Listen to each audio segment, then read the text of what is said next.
Hello everyone, and welcome back to 4KB Shorts Let's Play of Kerbal Space Program.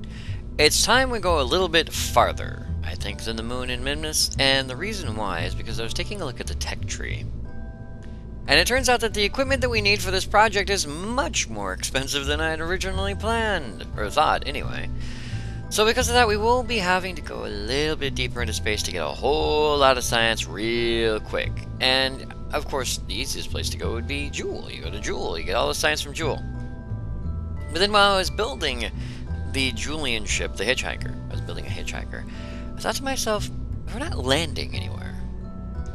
I suppose we could build a self-contained Hitchhiker-style unit that, instead of attaching to a probe, could just be a fueled probe. Well, with that thought in mind, I went to go tinker about. And I came up with a very small, very simple spacecraft, which we've dubbed the KSA Pilotkin, and this is it. It has a bunch of scientific equipment right there inside the cargo bay area, as you can see, which, oddly enough, doesn't close. I think my my fire spitter mod might be out of date or too up to date due to an additional mod. So it doesn't close, but I honestly don't care. But this is the Plotkin, which got 8 hard drives, it's got some scientific equipment, it has enough delta V. I don't know how far it can get, actually. It's 8,358 meters per second of delta V. It can get pretty far. Fairly certain it could get to Duna. It could probably get to Eve without a problem. I'm going to kind of push it. And we're going to be going to Dres. We're not going to be going all the way to Jool, because 8,358 is not enough, as far as I know, to get to Jool, fly around to different areas of Jool, and then fly back. It might be, but I know for a fact that the Hitchhiker itself carries about 13,000 units of fuel, and it can get there and back. So I don't really want to push it too far. And you know what? Dres is sort of like the redheaded stepchild of planetoids out there in Kerbal space. Everyone passes it by to get to the outer system, or they never reach it because they're too busy with the inner system. And I think Dres needs some love. Plus, with this nuclear engine, provided we're extremely careful, we can land on Dres to take some localized readings and then take off again. And I think that is super awesome, because if we can land on Dres, take some localized readings, keep those inside the units themselves, rather than put them in the hard drives where they can get corrupted, then we can get our hands on a lot more science from Dres. And that's the thought. So what we're going to do is we're going to go ahead and slap a launcher on this. We're going to take it up into orbit, then we're going to try our best to get to Dres. Now, because that's going to take a little bit of time, and because it's an automated flight, I'm not going to go ahead and bother showing you guys that. I tested it, it flies. So I will be showing you guys, most likely, not even the burn from Kerbin, I don't think. To be fast and furious, I would like to get a lot done. Since we've been using probes a lot, I like to get a lot done very quickly.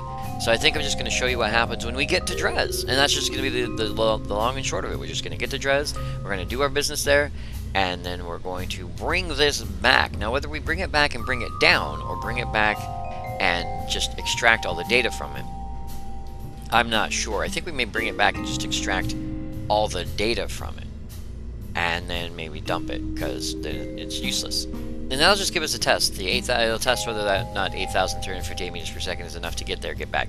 If not, we'll just transmit the data back, and that'll be fine.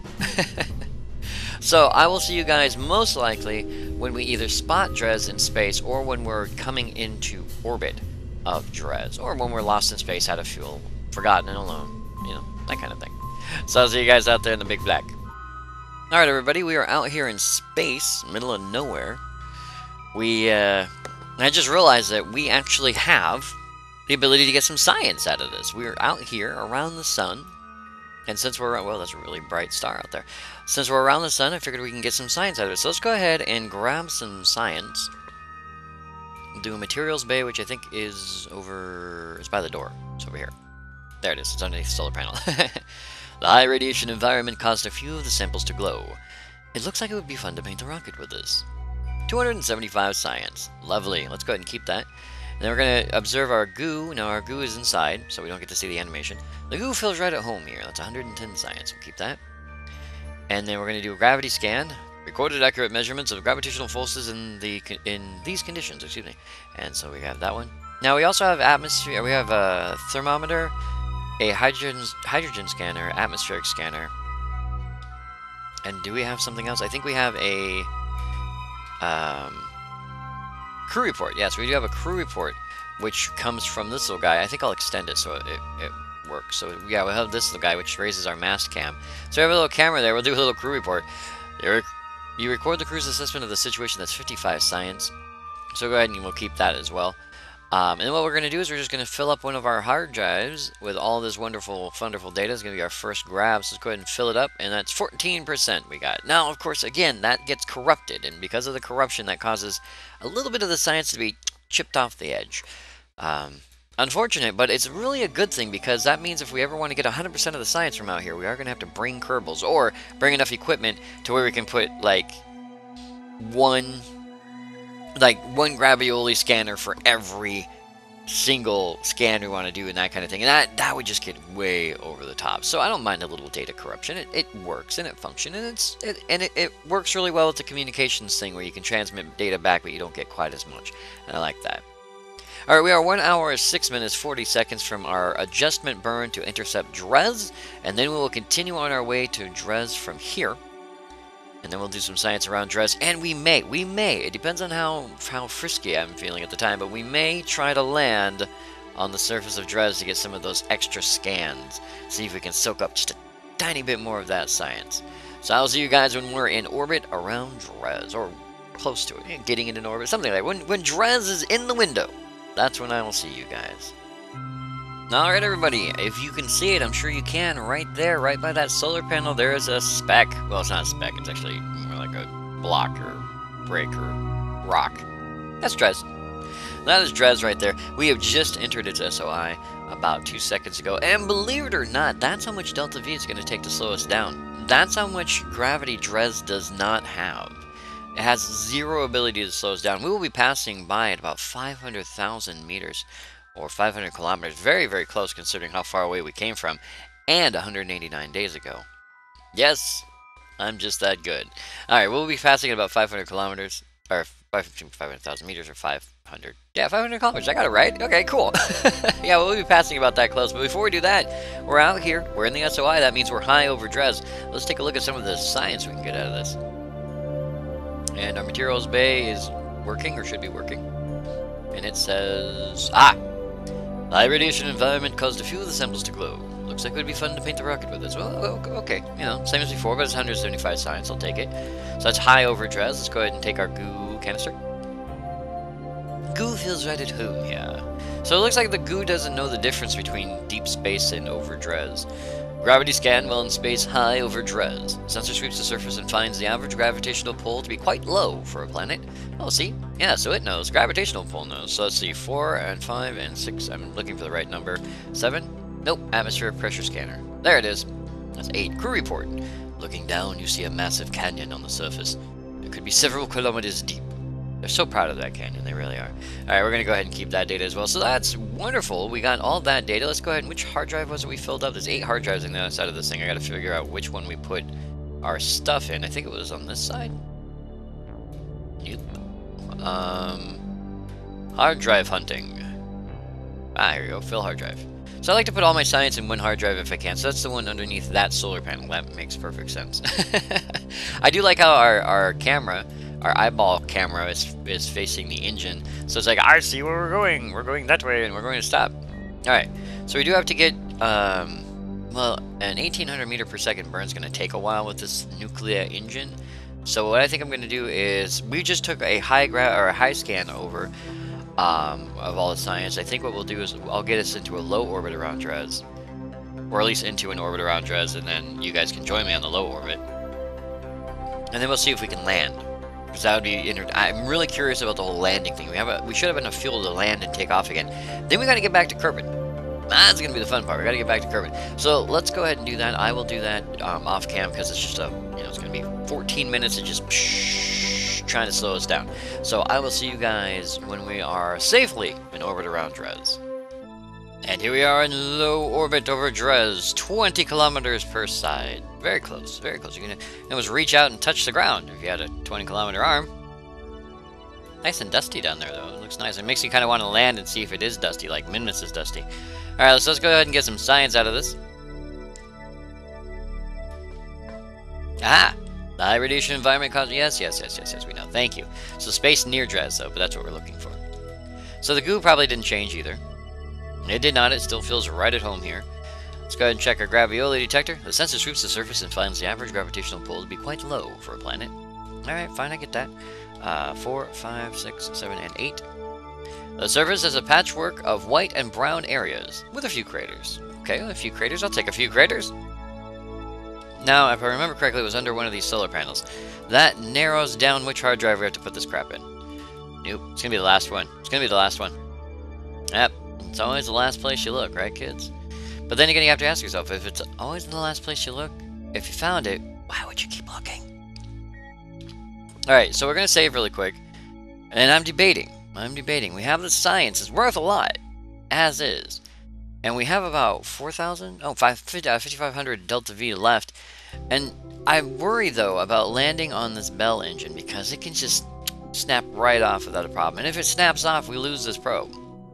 It becomes a dead stick probe. But part of me says that we can do it. And the other part of me says if we try, bad things will happen. But look at all that dust down there. I want to land and find out if it's dusty.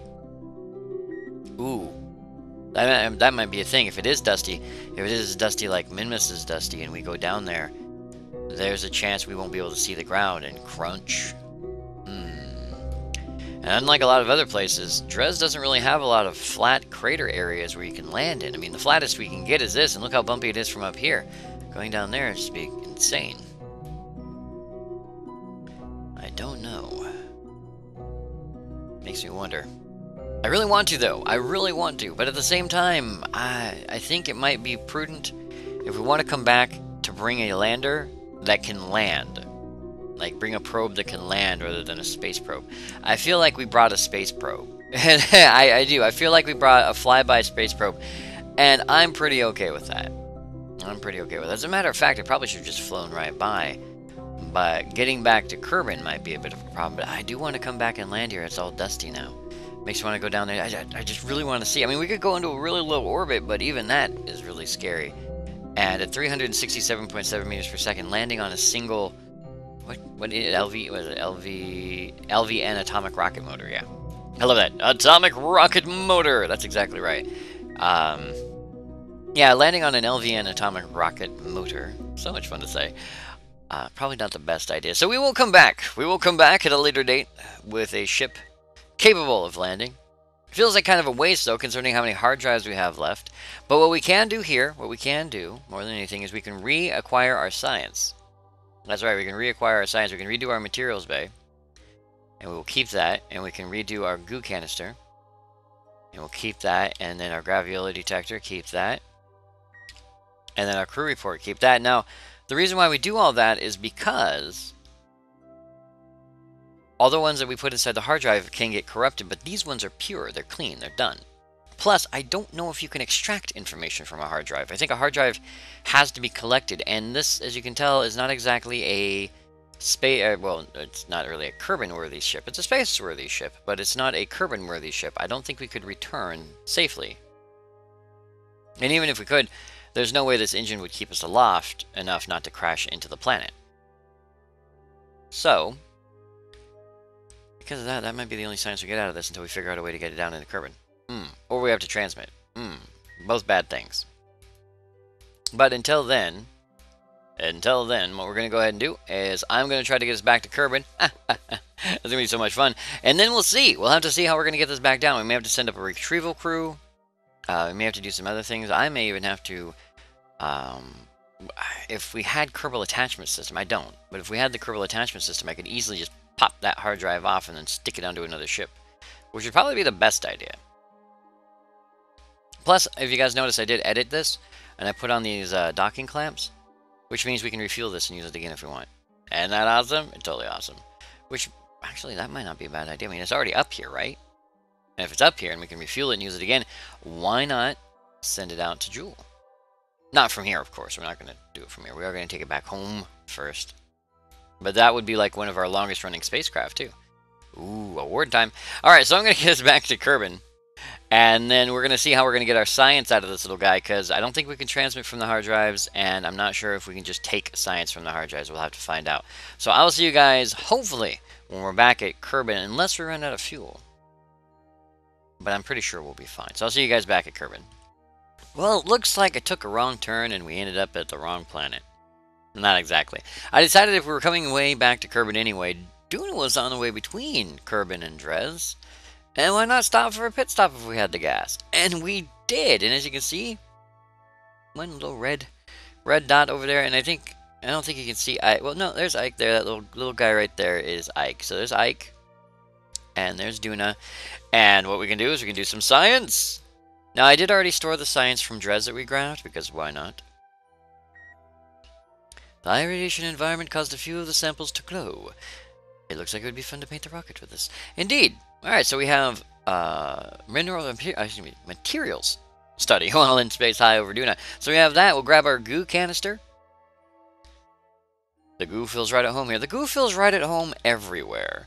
The sensor passes over the mottled surface of Duna. Gravity appears lowest in the massive canyons that stretches across the surface. Odd that there's low gravity there. And if we do a crew report, the planet is very red and appears to have deep brown furrows across the surface. There does appear to be some kind of ice at both poles, though. So yes, we've grabbed some science from high over Duna. Now, right now, at this moment, all we have is a flyby. That is it. I think we need to get into orbit in order to reposition ourselves for a full Kerbin return. But the bonus about this is this particular trajectory brings us in between Ike and Duna, and we get about a 20 or 30 kilometer flyby of Ike. So we can grab even more science from Ike. I know, right? Isn't that the greatest thing ever? It is. Alright, so we should be able to fill this up at 84% now. Let us save. We're going to save because we're here. Now, this is going to take, again, it's going to take a little bit of work to get by Ike and do the... Well, you know what? Actually, I think... well, I guess we could be safe about it. So we're going to be a little bit safe about this. I'm not sure how long it's going to take, but I do know that Ike is going to be over here when we fly by because we're flying on the inside. So I'll try my very best not to overshoot, which does become a problem from time to time. We are going to do a little bit of an Ike flip. Now, from there, again, we do have to get into some semblance of an orbit between our orbit of Duna in order to make sure that we... What's the word I'm looking for? So that we can basically ride Duna to a point where we can then exit Duna and fly over to Kerbin is how we're going to roll with that, rather than just flying around out here in space hoping for the best. Let's go ahead and just turn our tails around. That way we're in the correct position. And we're going to fly until this flips, and that should be our encounter with Ike. And 1,000 might be a little bit much. So we're just going to kind of cruise in nice and slow. So we went to visit Dres, and on the way back we've come by and we're going to visit Ike and Duna. Isn't that nice? I think that's perfectly wonderful. I really do. It's a very interesting thing to go all the way out to Dres and then come back to two other planetary bodies. Well, a planetary body and a moon, of course. They look almost the same size at this distance. Actually, Ike is now officially bigger, but at that distance they look almost exactly the same size as each other. Okay, we should be over Ike at this point, are we not? I mean, this is Ike right here. We should be right there. And the material base says, here we go. Material study while in space, high over Ike. And again, we are having glowy samples. So we'll keep that data. We're going to let's check out our goo canister. The goo is continuing to feel right at home in this location. Gravity. Recorded accurate measurements of gravitational forces in these conditions. Oof. Poor Ike doesn't get any love. Let's go ahead and check our... Nope, not atmosphere. There appears to be some steep rocky slopes. The higher areas are lighter in color, and the lowlands appear to be very dark gray. Okay, that's perfectly fine. Now, that may fit in that same... I lost the hard drive. That may fit in that same hard drive. Is it this one? No. Which hard drive was it? Oh, was it this one? It was this one. Okay, fill hard drive. Okay, that is now officially full. We're not refilling that hard drive with any more stuff. So let's go ahead and we should come low over Ike. Now, it's going to be kind of scary. We should be coming low over Ike. As I said, it's going to be about 20 or 30 kilometers unless entering the SOI has shifted us, which from time to time mathematically does occur. And if it shifted us, we may scratch the surface just a teeny tiny bit. I'm hoping that we don't. Look how big she is. Just flying right by like she's not even there. Alright, so there's our 30 kilometers. And we're still heading down. So we're gonna fly by. Yeah, nice little flyby of Ike. Look at that. Isn't that pretty? That's so pretty. Let's check our material bay before we start heading back up. And we have the high radiation environment has caused a few of the samples to glow. Of course it has. And we want our goo sample. The goo continues to feel right at home. Gravity. Recorded accurate measurements of gravitational forces. Alright. And we want a crew report. There appears to be some steep rocky slopes. The higher areas are lighter in color and the lowlands appear to be very dark. Well, we observed that from way out there. You guys need glasses or something? I think our guys really need glasses. Can't see anything from up close. Well, maybe the whole planet just looks like that. That's like the most interesting feature on Ike is the dirt. Alright, that's the one we've already grabbed. So let's go ahead and put this... Is that this one? Cannot see. Yeah, that's that one. Can we put one in this one? Right next to it? There you go. We'll fill up that one. It's 14%. Alright. So we're going to save again. Now, we should have... we should be leaving Ike's SOI here in a second. I don't want to overshoot Duna too much.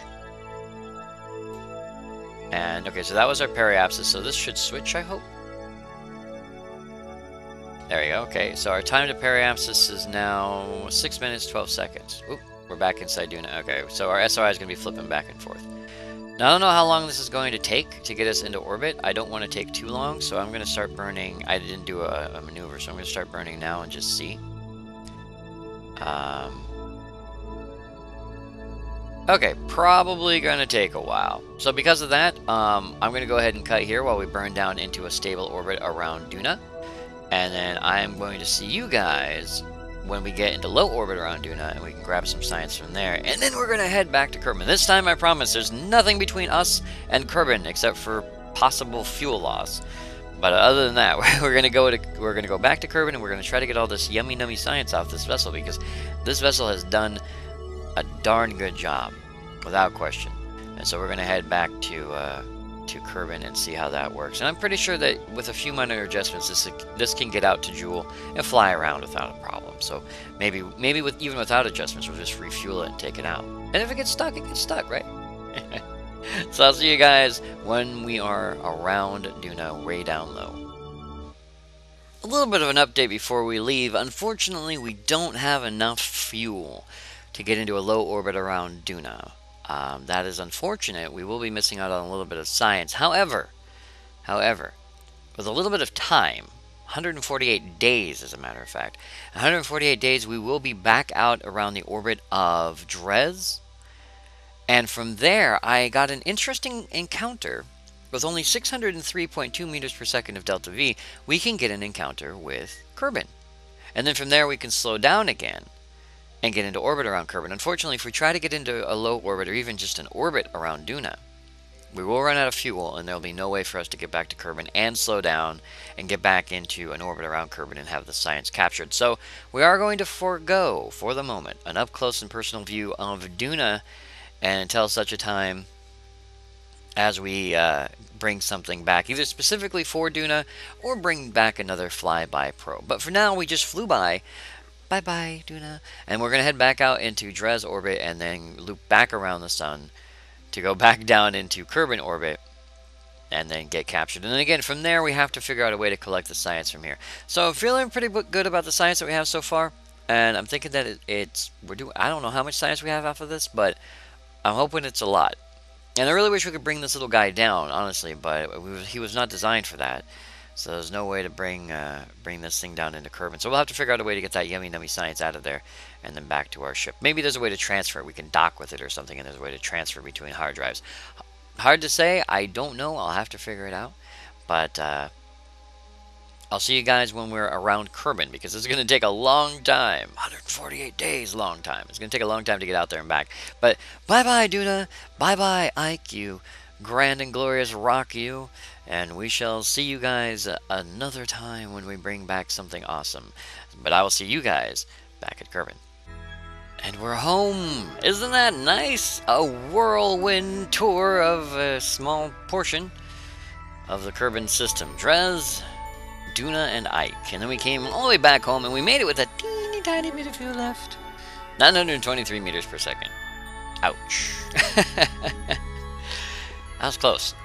But what we're going to do is we're going to bring a crew up here, and I'm having an idea. With Kerbal attachment system, if I can pull these hard drives off, I had a thought.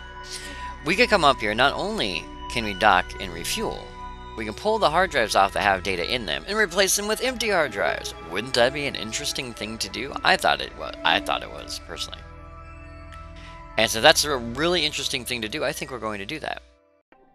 So I'm going to go ahead and put together a ship designed specifically, pardon me, to come up here and refuel and rearm this particular vessel. We're going to collect all the science we can from it.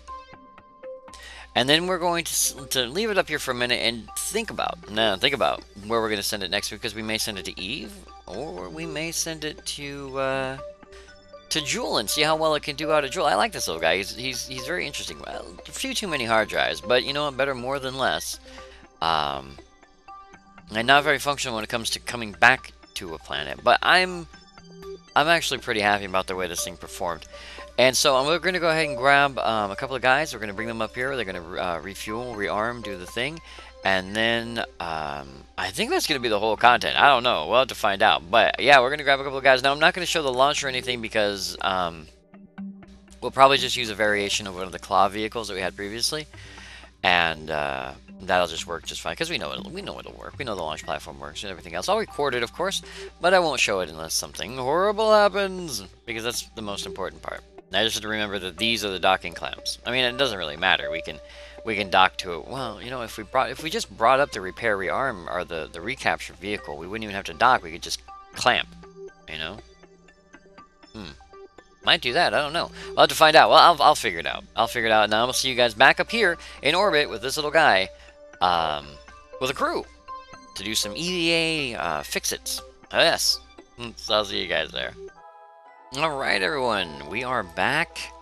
We are in orbit, and we are doing our best to, well, snag this thing with the Clampatron. And I'm hoping not to break off that solar panel, but I'm not quite sure if it's the best idea to just do that. But it looks like we'll fit, he said, making it his famous last words ever. So we're going to grab where the Clampatron would normally go, but we're just going to be using the claw to do it, because I felt that the claw would be a great way to punch some holes in this fuel tank. I'm pretty sure I'm right. Alright, but for whatever reason, this entire process is taking far too long. I think I'm either being overly cautious or just generally silly. But I think I got it okay. I think we can get this okay if we just grab hold. All nice and gentle, just smack right onto the side like that. Just clunk. Clunk indeed. Alright, there it is. So we've grabbed hold. Now, there's no way we're going to be able to protect this thing on the way down, and the parachutes are definitely not going to hold on to it. Now, Squirrel Netty and Solar Ghost are both extremely happy about being here, which is really nice. They weren't very happy about taking off, but they're extremely happy with being here. You know what would have been nice? If they did something like that. Hey, who would have thought? Alright, now the parachutes were parachutes. Hey, look at that. That's perfect. The two parts we're looking for are right there and there. But we're gonna go ahead and have Squirrel Nutty, or it's not Squirrel Nutty, Solar Ghost get out. Solar, how's it going, buddy? Alright, we need you to, well, he'll be fine. Go ahead and let go. And if you can U up, RCS up, and turn. Perfect. Now the first thing we need is we need our science. Now I'm pretty sure we can get the science out of these without fighting them, I'm hoping. And the frame rate's getting kind of low again. Do apologize for that, but that's just the way things roll. Alright, so we didn't get any atmosphere, but we did get some gravioles and some other stuff, so I'm hoping we can grab hold of those without too big of a problem. So if you can kindly get your arm in there, Solar, if you can get in there and grab that, collect the data. Alright, good. We got the data from that. Can we get the data? Yeah, we can grab the Gravamax too. But we're not going to. Well, can we get the data out of it? Oh, there it is. Okay, we can get close enough to grab the data out of it. Can we grab? We didn't have any data in the thermometer at all, and all of our other data is stored in the camera. Or I think there might be some camera data too. We'll have to head down to the camera and check that out. And here's the other one, the what's it. So we're gonna collect this data as well. Perfect. Okay. Now that's our maximum data. That's the stuff we got. That's actually not Duna data. That's the problem. I forgot. Although we had already grabbed high over Duna on the way out, I forgot to grab high over Duna again. So that is in fact direct copy of data from around the sun, rather than data from not around or from around Duna. So that's unfortunate. That's some duplicate data too. We grabbed I have like 3 copies of everything from around the sun, and only 2 copies from everywhere else, and only 1 copy from Duna. So that's not very good at all. Now I found an older copy of Kerbal attachment system, but it doesn't work 100%. As you see, I cannot grab. But what I can do is I can press attach, and then I can go to a place. I don't know how far I can go. Can I do an attach, please? Okay. So what I'm going to do is I'm going to move this in a really oddball manner. I'm actually going to move it over here and attach it to here. It's buggy, and I think it's buggy because I bugged it out, not because it's buggy. So basically that's what we're going to do. So it doesn't work quite like it did before, where you would attach things. Yeah, it's like I have no range issues here. Can I? Okay, so there's the empty one there. Okay, that's nice. Okay, so we're gonna attach this one. So this kind of works. You do have to still be EVA to do it, but it's not as. Actually, I kind of like it better. I think I broke it, but I kind of like it better where you can just grab. Oops, where you can just like say attach, and then your Kerbal does all the stuff automatically out here. That makes some kind of weird sense, I think. Boom, done. Hey, look at that! We just replaced 2 hard drives. Not exactly 100%, but for space maintenance, that's some pretty beastie space maintenance right there. Downside is somewhere around here, over there, I believe, is the debris from our lifting stage. And unfortunately, our lifting stage, well, our lifting stage had a lot of fuel in it. Now, we can use some of our fuel in this to refuel this, but it won't be enough to refuel it all the way. So we would have to bring up a refueling ship in order to refuel it. I do like that, though. That's so much fun. I actually feel like I'm doing something real in space. So let's go ahead and grab. Let's go ahead and board, and that'll store that data, plus the data that's already on the hard drives there. So these hard drives should now have 98% data and 14% data. Look at that! And these ones should be empty, right? 0 and 0. That is a lot of fun. Alright, now, because Squirrel Nutty's up here, and because he hasn't gotten EVA yet, we're going to let him EVA and wander around, because that's how the KB do. That's right.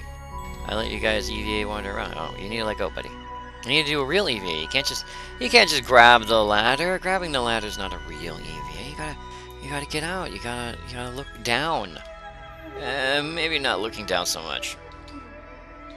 It honestly does help to look at the horizon. Astronauts will tell you that. It's like, if you're not sure where to look at the horizon. If you look down, high potential chance you'll get sick. Yeah, we'll have a squirrel get out. He'll EVA. Nothing much. You know, just kind of hang out. Alright, now we also have a ton of RCS. We are about 100 kilometers up. Well, yeah, 100 kilometers. Or 100,000 meters there. My math, you know, I'm actually getting the math right, and then I'm trying to correct myself. We're about 100 kilometers up, so we're pretty high up there. But on the plus side, we have a lot of RCS we can use to get back down, if we need. What's our view? Auto, free, or orbital? We'll say orbital. Whoop. Whee! Alright, there's our orbital cam. We're upside down. Alright, so let's go ahead and quick save again, and I guess what we can do is we can right click. Yeah, we haven't used any of this fuel. This tank should be about the same size. Oh no, it's smaller. Okay, we'll fill this tank up. Might as well. Maybe it'll take a trip around the moon or something. I don't know. But we have enough fuel to fill that up, and it's more than enough fuel to get us down back onto Kerbin without a problem. Whatever should be left, about 100. And even if it's not, we have tons of RCS. We have 297 units of model propellant remaining. So it's not like we have to worry too badly. Well, that wasn't even half our tank. Can we fill up another one? Can we? That's 240. That will take the rest of our fuel. Yeah, so let's go ahead and do a little bit. Just a little bit. We don't need to do a lot. Just a little bit of fuel out. And, good. Yeah, it doesn't have to be perfect.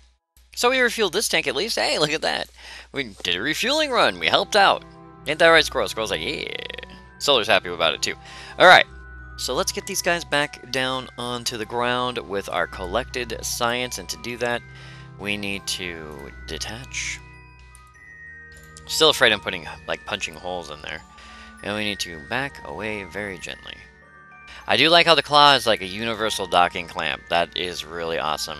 Didn't even have to put these on there. We could save weight. But I figured, you know, classic design. We'll disarm the claw. That's what it sounds like. That's the sound effect that it has when you have it feed. When you have it close up, it's like it's eating the claw. Just nom, nom, nom, nom, nom. Alright, so we'll just back away a little bit more. We are actually in orbit. Now, for orbit, we'd have to go that way. So, let's turn. Turn. There you go. And I believe we landed in water once and we were fine. So we don't technically have to land on the ground. So because of that, let's go ahead and go back to our stage. We have all 4 engines running, so we should be able to, without too much of ado, throttle it very gently. And bring our periapsis down, not hit anything, and be on our way back to the ground place. There you go. We'll just throttle it up. Oh yeah, more than enough fuel. 60, 50, 40, 30, done. 30, there it is. I like 30 kilometers. 30 kilometers is good. We'll go back to free cam. That orbital cam does my head in. There you go, that's better. When I feel like we're heading towards the ground, I feel like we should head towards the ground. Alright. Now, normally I do the burn-in for everybody, but I think that Squirrel and Solar will be fine. So instead, I'm going to go ahead and see you guys on the ground. I will keep recording, and I'll cut if nothing bad happens. But I'm pretty sure we know this ship works, so a whole full burn-in just takes way too long. So I'll see you guys on the ground when we can find out exactly how much science we collected from that whirlwind tour of the Kerbin, well, small portion of the Kerbin system. So I'll see you guys on the ground. Now that is a lot of science. 2,357.4 science. Probably could have gotten more just from going to Minmus, but would it have been as much fun? I don't think so. So we have mystery goo, gravity scan, material studies, all sorts of stuff. We have high over the sun, lots high over the sun, multiple copies. Dres. We have a couple over Duna. There's a Duna one there. And Ike. Wonderful, wonderful Ike. Look at that. And a recovery of a vessel returned from a Kerbin orbit. So, you know, we couldn't get the vessel back, but that's okay. So we have 2,549 science total, and for taking a look at our dear friends, we had, let me remember who we had. They were only out there a moment. We had Solar Ghost and Squirrel, not a very short ribbon list. G46, Splashdown, Kerbin Docking, and Kerbin Orbital EV8 ribbon. So they have the exact same ribbons, but that's okay. It was a short mission. It was a very important mission. It got us 2,357.4 science. Oh yes. And as we always do, let's go ahead and take one last look at our science group here and find out exactly what we can purchase that we will need. 1,000 science for that. 3,000 science for that. Wow, that is a whole lot of wow. Let's see. We need a lot of this stuff, honestly, including, I think we need this. Yes. I believe we need this. Yes, we do indeed need that. So that is one object that we need. I believe we also need this one for 2,000 science, and this one for 3,000 science. That's another 5,000 science that we need at least. We can buy a few odds and botkins here for a little bit less science, but I'm not sure I want to use it, is my thing. I'm not sure I want to use that science yet. We have a data transmitter. We also have a Communitron 8888. We have the Double C Seismic Accelerometer, which is a piece of scientific equipment, but it works a little bit differently than I'm used to. And so I'm nervous about it, about using it, spending the money on getting it and then using it. But it could add more science to our collection if we go to like Minmus and use it. We also have a gamma ray spectrometer. Not sure if this is actually for getting science, this kind of science, as much as it is for getting antimatter and things like that. So not as helpful. Shuttle and plane parts, which you do not need. And then of course one of the nanolathing Kerbal attachment system, which I didn't need the parts for Kerbal attachment system. I just needed the plug-in, which worked really well. So that's perfect there. We also have some wheels here for the rovers. Now we already have a bunch of rover wheels, but I was kind of looking at this set. But 550 science for one rover wheel. not helpful. But I know where our goal is, and because I know where our goal is and what we need 5,000 science, so that's 4,500 more science roughly. Excuse me, 3,500 science because I can't do math. 3,500 more science roughly. We will be having to plan longer missions, either longer missions to places like Duna, Eve, and Jewel. Jewel is going to be a science extravaganza, especially if we can pull off something like we did with Duna and Dres, except just go from planetoid to planetoid, bring the ship back, and then go up there and pluck those hard drives off that. Then from there, we might be able to go to Eve or Moho, but the amount of effort to get to Eve and Moho does not really make up for the fact that you don't get a lot of science off of them, because, well, with Moho you need a lot of fuel, and with Eve you really can't get off of Eve. I'm pretty sure radio signals have a hard time getting off of Eve. And so because of that, we probably won't be going to Eve proper so much as maybe dropping a static probe, or potentially just doing a flyby, but even then.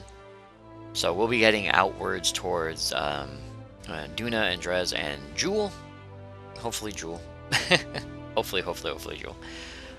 But for now, I was hoping to get a lot more missions done, but that was actually a pretty long mission and got a lot done in it.